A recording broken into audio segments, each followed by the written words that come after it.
जय झूलेलाल यारो, सब मज़े में। अवां सभिनी झूलण प्यारी साध संगत खे पूज्य चालीहे साहिब जे विर्त जे समापन जूं अनंत अनंत वाधायूं। लाल साईं जे अपार कृपा महर सां देश विदेश में सभिनी सिंधी भाउरनि सभिनी संगत मिली जुली करे सिक सां, प्रेम सां, सिदक सां, विश्वास सां, वरी एकता सां हिन चालीहे साहिब में यथाशक्ति तन मन धन सां सेवा कई आहे। अगर मां ग़लति नथो चवां त महापुरुष सम्झाईंदा आहिनि सेवा कई कान्हे, साईं पंहिंजा महर भरिया हथड़ा असांजे मथां रखे करे असांखे सेवा सिमरन बख़्शीश कई आहे। जिन खे बि जेका सेवा मिली आहे न, वॾभागी आहियूं कि साईं असांखे उन लाइक़ु सम्झी करे असांजे झोलीअ में पंहिंजी सेवा सिमरन बख़्शी आहे। सदाईं साईं पंहिंजे दर जी सेवा सिमरन कराईंदो रहे, इहा अरदास सभिनी जे लाइ। यारो, महापुरुष सुमत था बख़्शनि कि पूज्य चालीहे साहिब जे विर्त जो समापन आहे, निमित नेम जो समापन आहे, नित नेम जो न। महापुरुष सम्झाईंदा आहिनि त पूज्य चालीहो साहिब जेको असीं निभायूं था, इहो निमित नेम करे था निभायूं। मतिलबु असांजी कुझु न कुझु आशियूं मुरादियूं आहिनि जेकियूं असां साईं जे अॻियां प्रार्थना करे पलव करे रखंदा आहियूं कि साईं कृपा कजांइ, चालीहे साहिब में असांजा इहे कम पूरा कजांइ, चालीहे साहिब जी सेवा असांजी स्वीकार कजांइ। ऐं लाल साईं बि सभिनी झोलियूं ख़ुशियुनि सां भरंदा आहिनि। पर महापुरुष सम्झाईंदा आहिनि कि निमित नेम आहे कि जेको असां निमित रखी करे नेम निभायोसीं। पर चालीहो साहिब इन करे रखंदा आहियूं कि असांजो निमित नेम खां नित नेम बणिजी वञे। अपार ख़ुशी थींदी आहे लाल साईं खे, अपार ख़ुशी थींदी असांजे महापुरुषनि खे कि जंहिं महिल उहे ॾिसंदा कि जीअं असां सभई नित नेम सां इहे 40 ॾींहं अची करे मंदर में जोत जॻाए करे नित नेम निभायूं था पिया। अगरि इहो ई नित नेम में कन्वर्ट थी वञे कि मतिलबु असां रोज़ चालीहे साहिब पूरे थियण खां पोइ बि असां रोज़ पंहिंजे लाल साईं जे मंदरु वञी करे जोत जॻाए, पलव पाए, आरतियूं करे, पंहिंजी सेवा करे लाल साईं जो आशीर्वाद पायूं, इहा असांजे लाइ ॾाढी वॾी कामयाबी हूंदी। ऐं चालीहे साहिब रखण जो मक़सदु इहो हूंदो आहे कि असां लाल साईं जो शुक्राना सिर्फ़ु 40 ॾींहं न कयूं, जेके असां बिछड़ी विया आहियूं पंहिंजे साईं खां, वरी असां जुड़ी वञूं।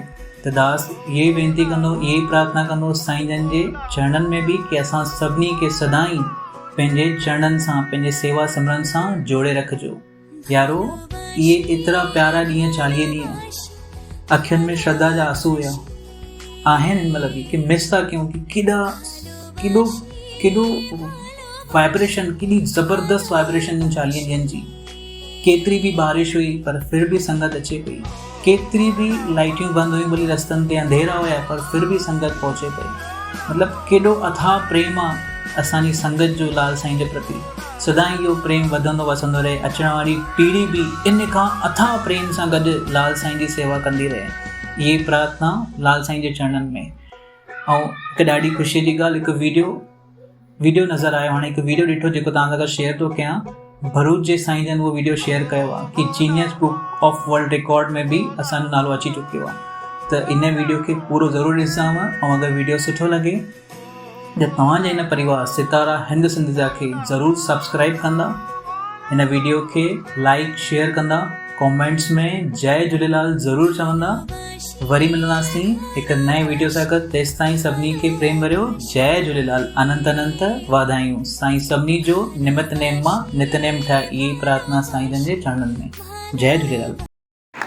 वर्ल्ड बुक ऑफ रिकॉर्ड तव्हां ॿुधो हूंदो न? वर्ल्ड बुक ऑफ रिकॉर्ड छा थींदी आहे? Guinness book of record. बच्चों को पता होगा ना गिनीज बुक ऑफ रिकॉर्ड किसको बोलते हैं? मिलता है जल्दी। श्री झूलेलाल वरुणदेव मंदिर भरूच का नाम वर्ल्ड बुक ऑफ रिकॉर्ड में आया।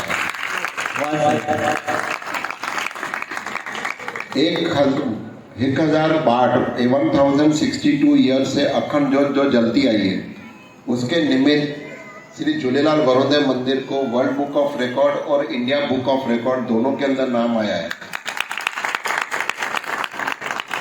जिस तरह से प्राचीन मंदिर होते हैं उसका सर्वे चल रहा है इंडिया के अंदर। गुरु पूर्णिमा के दिन वो सर्वे करने के लिए भरूच धाम में भी आए थे।